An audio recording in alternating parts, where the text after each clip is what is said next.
Hi guys, welcome again to RC Fun and Games. As you all know, I'm Ryan, and today we're gonna see if we can try and eliminate the torque twist on the Traxxas TRX4M. This is the Bronco version, but both of them suffer with the same problem, that under load with the heavy bodies and the accessories, they like to lean over. The Defender, the way it is right now, is quite okay, but the Bronco, as you guys noticed in the last video, pulling the trailer, it really was just leaning over. It could not stand up straight. On a downhill, yes, it went back to this, but any uphill, it was constantly just leaning over one way, guys. So, let's see what we can do about it, because I am sick and tired of having a leaning car, especially in the footage. It just makes it unrealistic. Okay guys, so let's get stuck in so we can see what's the best thing we can do to try and eliminate this torque twist, guys. So, let's get the body off. And as you guys can see, I've got the preload pretty far screwed down, even on the opposite side to the torque twist. But the side with the torque twist, guys, as you guys can see, I've really got it turned up. Let me turn a light on here. As you guys can see, it's on its maximum. So that's not working, and I have to find another solution, especially if I want to pull the trailer, guys. So I'm going to take these shocks off. We're going to give this oil a try this time, guys. We're going to go for the 51WT, okay, 650 CPS. So let's get this packet open.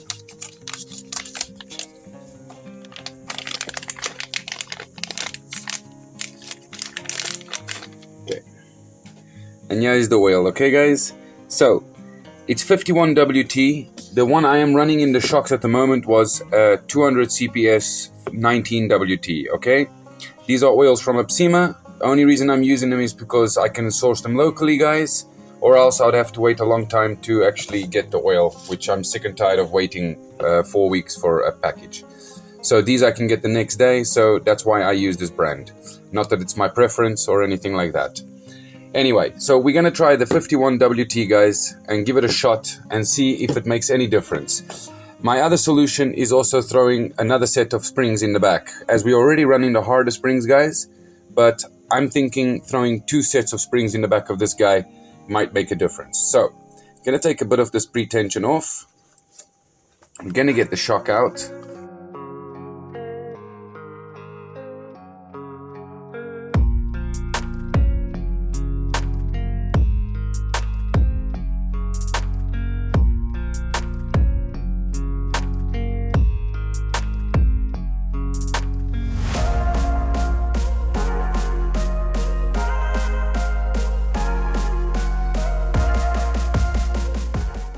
Okay guys, now let's have a quick look at this. Okay guys, now that we've got the shock out, let's start by checking out if we can put, so I'm gonna take some of this preload off.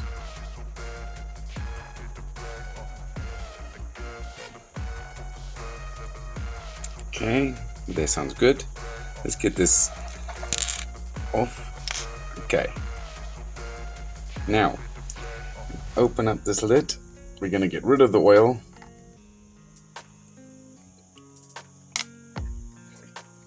Okay, let's get rid of the oil. Put a piece of paper.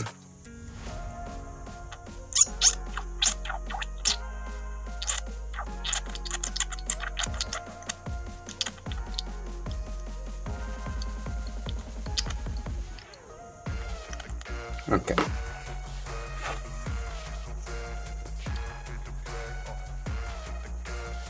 Now guys, let's fill it up with the new oil. Okay guys, now we're going to start the filling up process. Basically just compress your shock, start adding, pull the shock, bubble will come up, keep doing it like that.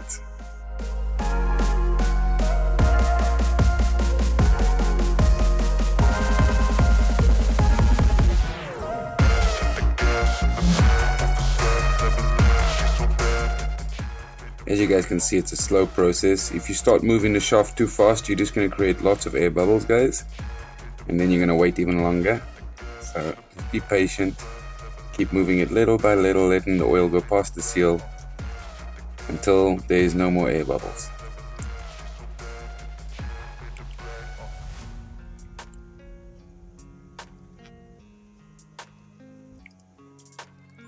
Keep going, guys, until there's no more bubbles coming up.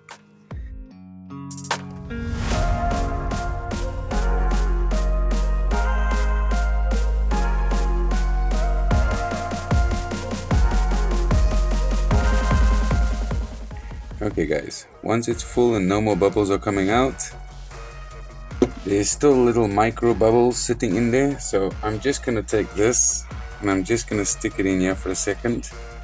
We're gonna let it stand, okay guys, until all those bubbles are out, and then we'll continue the process. Okay, now that we have waited and all those little micro bubbles, guys, have completely disappeared in there, now I'm gonna take the cap. I'm gonna pull, the way I like setting them up is I pull out just the distance that it basically requires for the bladder to fit without it touching the shaft. So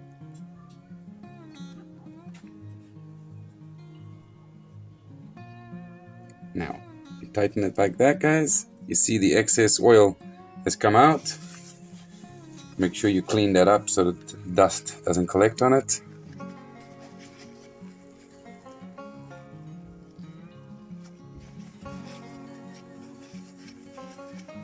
Okay. As you guys can see, you get full compression and then full extension. Now it's going to want to pull back a few times until it's worked.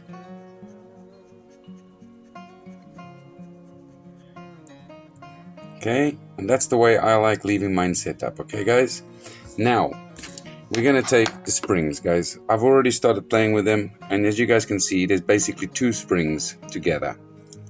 Okay, let's just take it apart again so you guys can see what I'm saying. Okay guys, so as you can see, this is the harder spring provided with the 59mm shocks, and these are the ones that come on the shocks that are softer. Now what I'm going to do is I'm actually going to join the two together.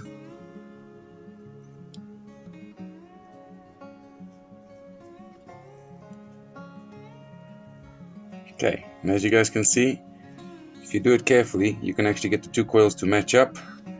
So now I'm going to put that on here.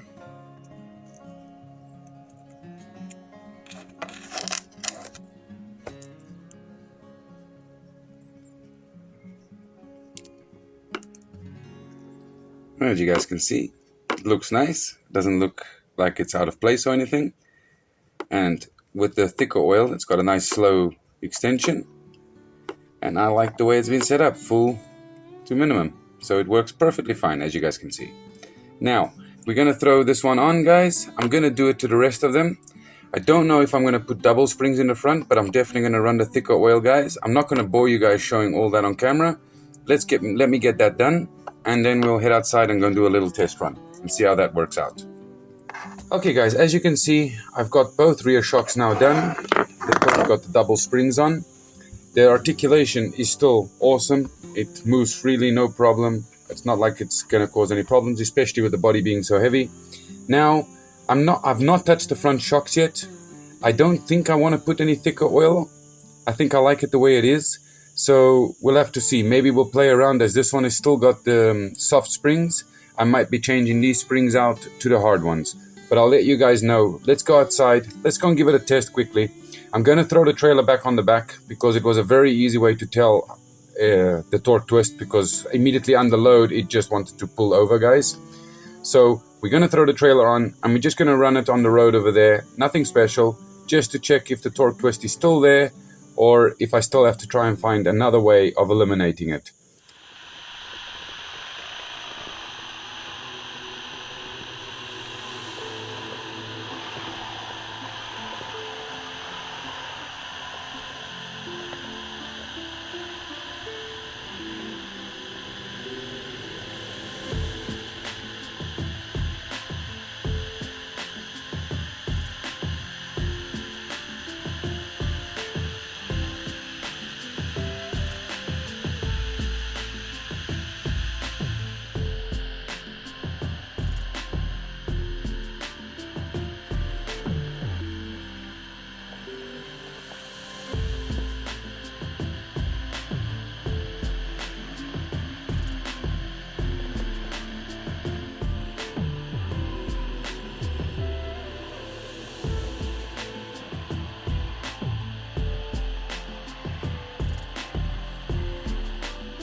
Okay guys, even after the little test, as you guys noticed, it still has the torque twist, especially under this weight, because the van weighs around roughly 500 grams, the trailer weighs around that. So you're pulling about a kilo, maybe a little bit more on the back of it, and no matter what you do, it just leans, guys. I'm gonna try and put stronger springs in the front with the thicker oil, and I guess I'll take it back out on a test and we'll see how it fares then. But right now, guys, it's a bit better than what it was, but it's still got torque twist. I'm pretty sure about on its own it would probably be fine, but with the trailer it is still causing me a problem to lean. I'm not going to bore you guys showing you filling up shocks and taking off shocks and everything. You guys have seen me do that before. If you really do want to see me do everything stage by stage, well, let me know in the comments, guys, and I'll make sure to do so on the Defender. Okay, on this one, yeah, I'm just gonna get this done by myself, and we'll be right back and we'll run it outside again and we'll see how it fares. Okay guys, I've done like I said. I've taken off the front shocks. I ended up putting the 51WT oil in it, guys, and I'm running the thicker springs that they provide with the shocks. So let's see if that's enough to eliminate the torque twist. Don't forget, we're running the 2 springs in the back, also 51WT oil in there. So I'm gonna run it without a trailer this time, just run it on some of the rocks and stuff and see how the torque twist is behaving. Afterwards, of course, guys, I will run it with a trailer again and do some more testing. But I got a funny feeling with all that weight, it's gonna be very difficult to eliminate the torque twist, especially with the 59mm shocks in the back. A person would have to move the shock positions up and try and get it to sit as low as it can so it can prevent the torque twist. But at the end of the day, guys, it's about having fun, isn't it? And if it's pulling the trailer and it's struggling, well, you know what, guys? It makes it even more fun. But let me not bore you guys with chat. Let me get out. Let's go and check this thing out on the rocks. Let's see how it's behaving now and see if it can still articulate with all the thicker oil and harder springs. Let's see how it does, guys.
Okay guys, as you could see out on the trail, by itself the torque twist is completely eliminated with this setup. And the articulation is still exactly the same as what it was. It moves smoother with the thicker oil and with the harder springs on, guys, and the double springs in the back. So the setup for this kind of vehicle, if you're running a lot of weight like I am, this is a really, really good setup. Now, on the next video or two, I will take it out with the trailer again and see how the torque twist is when it's towing something of its own weight. But for now, guys, I think this was a success. It worked out really well, performing really well on its own. So I'm quite happy with it just the way it is, guys. I hope you guys enjoyed this video. If you did, guys, don't forget to like, comment, and subscribe, guys. It really helps my small little channel out. And all I can say is, guys, thank you so much for joining me, and I'll see you all on the next one, guys.